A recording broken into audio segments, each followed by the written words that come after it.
தீபாவளினா பளிச்சுன்னு ஞாபகத்துக்கு வர்றது பட்டு, பட்டாசு, பலகாரம். பலகாரம்னா ஞாபகத்துக்கு வர்றது மந்த்ரா கடலை எண்ணெய். அபார ருசி, ஆரோக்கியமான உடல் நலம். தீபாவளி அன்னைக்கு மட்டும் இல்ல, என்னைக்குமே கிச்சன்ல இருக்க வேண்டியது மந்த்ரா கடலை எண்ணெய் தான்.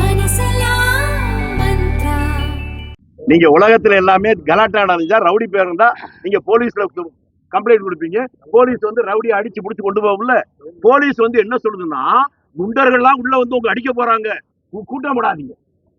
இந்தியாவிலே பாதுகாப்பான மாநிலம் தமிழ்நாடு தான். நம்புங்க.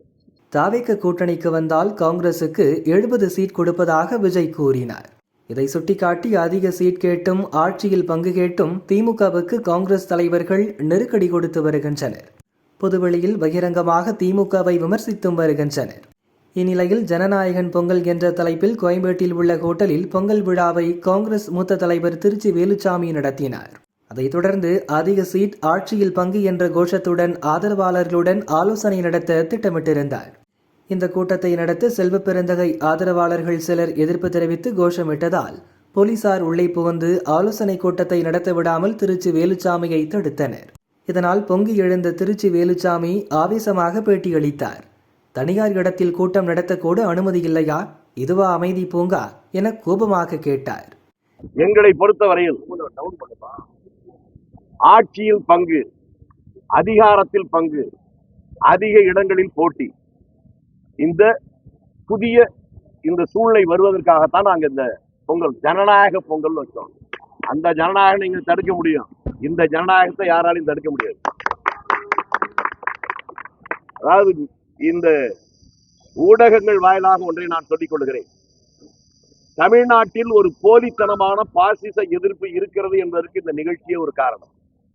பாசிசம் என்பது அடக்குமுறை சர்வாதிகாரத்துடைய வேறொரு சொல். ஆனால் இந்த கூட்டம் நடத்துவதற்கே நீங்க எல்லாரும் நினைச்சிட்டு இருக்கீங்க போலீஸ்னா ரவுடிகள் அடக்கிறதுக்கு. போலீஸே ரவுடியா மாறி இருக்கு, இந்த கூட்டம் நடத்தக்கூடாது. ஆக இந்தியாவிலேயே அமைதியான மாநிலம் தமிழகம். நம்புங்கள் நண்பர்களே, ஒரு பொதுக்கூட்டம் அரங்கத்திற்குள்ளே நடத்துவதற்கு கூட இவ்வளவு கடுமையான நெருக்கடி, காவல்துறை மூலமான நெருக்கடி, தனியார் இடத்தில் நடத்துவதற்கு நாங்கள் அனுமதிக்கு ஏற்பாடு செய்தது அங்கே மிரட்டினார்கள் என்பதற்காகத்தான். எங்களுக்கு வேண்டிய ஒரு இடத்திலே இதை ஏற்பாடு செய்தாலும் இங்கேயும் மிரட்டல் இருக்கிறது. நீங்கள் பார்க்கலாம், உள்ளேயும் போலீஸ் இருக்கிறது மத்தியில. ஆக ஜனநாயக பொங்கல் கொண்டாடுவது ஏன் என்று யாராவது கேட்டால் அதற்கு விளக்கம் தருவதற்காக அரசாங்கமே ஏற்பாடு செய்திருக்கிறது. நிகழ்ச்சி நடத்தக்கூடாது என்று காவல்துறை வைத்து ரவுடிகளை அடக்க வேண்டிய போலீஸே ரவுடியாக மாறியிருக்கிறது. திமுகவின் ஹிந்தி எதிர்ப்பு போராட்டத்தில் துவங்கி உதயநிதியின் பராசக்தி படம் ரிலீஸ் வரையிலான சில சம்பவங்களை எடுத்து சொல்லி கருணாநிதி, ஸ்டாலின், உதயநிதி கனிமொழியை கிழி என கிழித்து தள்ளினார் திருச்சி வேலுச்சாமி. செல்வ பெருந்தகையும் அவர் விட்டு வைக்கவில்லை. காங்கிரஸ்காரருடைய அடையாளம் அழிந்து போய்விடக்கூடாது. இந்த பரம்பரையாக இருக்கிற பொங்கல் எப்படி இருக்கிறதோ அதை போல இந்த நாட்டுடைய சுதந்திரத்துக்காக போராடி உயிரை இழந்து நாட்டுக்கு சுதந்திரம் வாங்கிய காங்கிரஸ் கட்சியுடைய அடையாளமே இருக்கக்கூடாது என்கின்ற சூழலை உருவாக்கி கொண்டிருக்கிறாங்க. இன்றைக்கு கூட ஒரு திரைப்படம் வந்திருக்கிறது. நான் திரைப்படத்தை சொல்வதற்கு காரணம், அந்த திரைப்படத்தை தயாரிப்பது தமிழகத்தினுடைய ஆளுங்கட்சி, அந்த குடும்பம். அந்த படத்திலே இருக்கிற வசனத்தை பற்றி சொன்னார்கள். காங்கிரஸ் தான் இந்தியை திணித்ததாம், இவர்கள் தான் எதிர்க்கிறார்களாம். அந்த இந்திய எதிர்ப்பு என்பதை இந்த நேரத்திலே சொல்ல வேண்டிய கட்டாயம் இருக்கிறது. எனக்கு இந்தி தெரியாது, இங்க இருக்கிற பல பேருக்கு இந்தி தெரிய வாய்ப்பில்லை. ஆனால் அந்த குடும்பத்தை சேர்ந்த ஒரு மேலவை பாராளுமன்ற உறுப்பினராக இருக்கிற ஒரு பெண்மணி, அந்த குடும்பத்தை சேர்ந்தவர், இந்தியிலே படித்து பட்டம் பெற்றிருக்கிறாரா இல்லையா?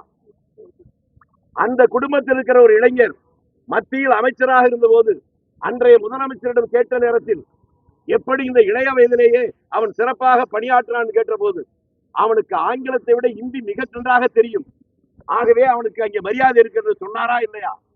ஊரிலே இருக்கிறவன் எல்லாம் நீ அம்மா என்று அழைக்க முடியாது, மாதாஜி என்றுதான் அழைக்க வேண்டும், அப்பா என்று அழைக்க முடியாது, பிதாஜி என்றுதான் அழைக்க வேண்டும் என்று ஊருக்கு சொல்லிவிட்டு தன் வீட்டில் இருக்கிற பெண்களையும் பிள்ளைகளையும் எல்லாருக்கும் இந்தி கற்றுக் கொண்டிருக்கிறார்களே.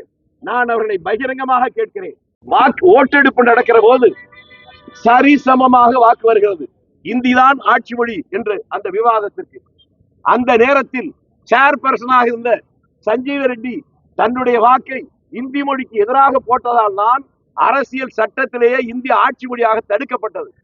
ஆக நீங்கள் எதை உயிர்கொள்கை என்று சொல்லி இன்றைக்கு படம் எடுக்கிறீர்களோ அந்த உயிர்கொள்கை இந்தி ஆட்சி மொழியாக வராமல் தடுத்த அந்த சஞ்சீவ் ரெட்டி இந்திய நாட்டுடைய ஜனாதிபதி தேர்தலுக்கு நின்ற போது நான் சொல்லது நண்பர்களே, அவருடைய தந்தை பெரியார் சொன்னது விடுதலை எடுத்து பார்த்துக் கொள்ளுங்கள். 1000 இருந்தாலும் விவிகிரி பார்ப்பனன், சஞ்சீவ் ரெட்டி நம்மாள். நம்மாள் என்பது மட்டுமல்ல, திராவிடன் என்பது மட்டுமல்ல, இந்தி இன்றைக்கு ஆட்சி மொழியாக வருவதை தடுத்தவனே அவன்தான். அவனுக்கு நீங்கள் வாக்களிக்க வேண்டும் என்று சொன்னபோது அன்றைய முதல்வர் உங்களை போன்ற ஊடகத்தின் மத்தியிலே நின்று அவர் சொன்ன பதில், உங்களில் ஒருவர் கேட்கிறார் உங்கள் தந்தை சொல்லி இருக்கிறார் என்று. அதற்கு சொன்னது, தந்தைக்கு வயதாகிவிட்டது, ஏதேதோ பிதற்றுகிறார். இவருடைய இந்தி மொழி இந்தி எதிர்ப்பு போராட்டம். நான் பகிரங்கமாக கேட்கிறேன், 1967 வரை தமிழ்நாட்டில் அரசு பள்ளிகளில் தமிழ்தான் மொழியாக பாடமொழியாக இருந்தது. அதற்கு பின்னாலே ஆங்கிலத்தில் ஒருவருக்கு காங்கிரஸ்காரன் காரணமா, அதற்கு பின்னாலே வந்த திராவிட இயக்கங்கள் காரணமா? ஆக சொல்வதற்கும் செய்வதற்கும் சம்பந்தம் இல்லை. தமிழ் மொழிக்காக அந்த காலத்திலே திருக்குறளை மொழியிலே கொண்டு வந்து பல சாதனைகள் செய்வதற்கு தலைவர் காமராஜ் காரணமாக இருந்தார். அதையெல்லாம் மறைத்துவிட்டு போலித்தனமாக இருக்கிறார்கள். சார், இந்த மாதிரி கூட்டணியில பங்கு, ஆட்சியில பங்கு, அதிகாரத்துல பங்கு நீங்க இந்த நிகழ்ச்சியை நடத்துறீங்க. ஆனா தமிழ்நாடு காங்கிரஸ் கமிட்டி தலைவர் என்ன சொல்லியிருக்காருன்னா, அந்த போல இந்த குரல் எல்லாம் எழுப்ப வேண்டாம் அப்படின்னு காலையில செய்தியாளர் சந்திப்புல சொல்லியிருக்காரு. அப்போ எப்படி பாக்குறீங்க? உங்களுக்கு என்னன்னா, காங்கிரஸ் என்ற அடிப்படை புரிந்து கொண்டாலே போதும். இந்த நாட்டுல எவனுமே அடிமை இருக்கக்கூடாதுன்னு போராடின கட்சி இந்த கட்சி. எவனுக்கு அடிமையா இருக்காது. வேற எங்க பேசலாம் சொல்லுங்க. இல்ல, தனிப்பட்ட முறையில. சரிங்க சார், சொல்லிட்டீங்கல்ல. தமிழ்நாட்டுல மனுநீதி சோழன் ஆட்சி நடக்குன்னு யார் சொன்னா? பொதுவெளியில சொன்னாரா இல்ல ரூம்குள்ள சொன்னாரா? தமிழ்நாட்டுல காமராஜ் ஆட்சி நடக்கு சொன்ன அயோக்கியன் யாரு? அவன் பொதுவெளியில சொன்னானா தனியில சொன்னானா? எங்களுக்கு உத்தரவிட எவனாலும் முடியாது. நான் தான் சொன்னேன், காங்கிரஸ் சுதந்திர சிந்தனையாளர் கூடாரம். மகாத்மா காந்தி தெய்வ நிலையில் இருக்கிற போது கூட இதே தமிழ்நாட்டில் இருந்த நம்முடைய தலைவர் காமராஜ் தொண்டராக அவர் பேசுகிற போது நீ பேசியது தவறு என்று சொன்னது வரலாற்றில் இருக்கிறது. தேர்தல் நடக்கிற போது அவர் எடுத்த முடிவு, அதற்கு பின்னாலே வந்து வரலாற்றை பார்த்தால் தெரியும்.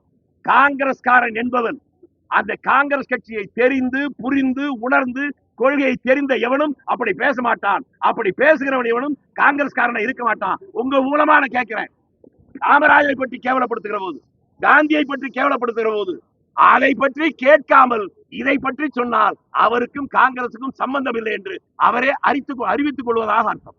ஜனநாயகன் பொங்கல் சொல்லியிருக்கீங்க. ஆமா, ஜனநாயகன் போலீஸ் வந்து தடுக்குன்னு சொன்னாங்க. படத்தை கூட தடுக்கிறாங்கன்னு சொன்னீங்க. ஏதோ அது பேப்பர்ல பார்த்தேன், நீங்க தான் சொல்லணும். ஏன் இப்போ வந்து தமிழ் மாநில காங்கிரஸ் தலைவர் செல்வபெருந்தகை தொடர்ச்சியா சொல்றாரு, நாங்க திமுக சார், நான் ஒண்ணு சொல்றேன் சார், திரும்பி என்ன சொல்றேன்னா, நான் காங்கிரஸ்காரனா இருக்க வேண்டுமா என்பதற்கு நான் இதை சொன்னாதான் புரியும். நான் இந்த கட்சியில 68 மெம்பர் ஆனேன். 71 தேர்தலே மேல 4 கேஸ், 72 திருச்சியில ஒரு போராட்டம் நடக்கிற போது 5-6 கேஸ். இப்படி வாழ்நாள் முழுக்க அடிபட்டு உதப்பட்டு காங்கிரஸ் வந்திருக்கலாம். அவர்கிட்ட போய் கேளுங்க எப்ப காங்கிரஸ் வந்தாருன்னு. யாருக்கு சொல்லணும்னு கேட்டுக்கு. ஏதா வேண்டாம் இருக்கட்டும் சார், ஏதா வேண்டாம் இருக்கட்டும். நான் ஒரே வாரத்தில் முடிச்சுட்டேன். எங்களுக்கு யாரும் உத்தரவிட முடியாது. காங்கிரஸ்காரன் சுதந்திர சிந்தனையாளர், அவன் தான் காங்கிரஸ்காரன். அவனை யாரும் அவனும் அடிமையாக மாட்டான், வேற யாரும் அடிமையாக்க மாட்டான். கட்சி தலைமை சொல்லிட்டு அப்புறம் பேசிக்கிறோம். இல்ல சார், தலைமை கிட்ட நாங்க இந்த கருத்துல எடுத்துட்டு போறோம். தனிப்பட்ட முறையில இந்த கருத்துக்களை கூறுங்க சார். நான் பொதுவெளியில கூறி ஒரு முதல்ல கேட்டேன், மனுநீதியோட ஆட்சி நடக்குது யார்கிட்ட சொன்னார்? பொதுவில் தானே சொன்னாரு.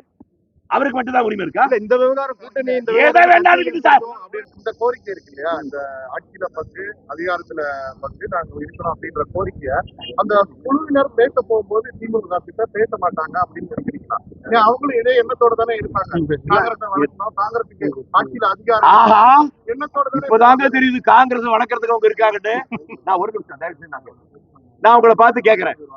திமுக ஆட்சி, குறிப்பாக ஜெயலலிதா ஆட்சி தான் மிக மோசமான ஊழல் ஆட்சி திமுக சொல்லுச்சா?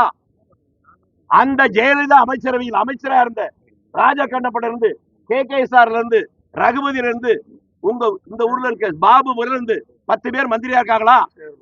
இதே முதலமைச்சர் கரூர்ல, எங்க ஊர் குளித்தலையிலையும், தமிழ்நாட்டுடைய வரலாற்றிலேயே இவ்வளவு மோசமான ஒரு ஊழல் பேர்வழி கிடையாது. இவரை விடவே கூடாது. அப்படின்னு யாரை சொன்னாரு? செந்தில் பாலாஜி. அவரை மந்திரியாக்குனாங்களா?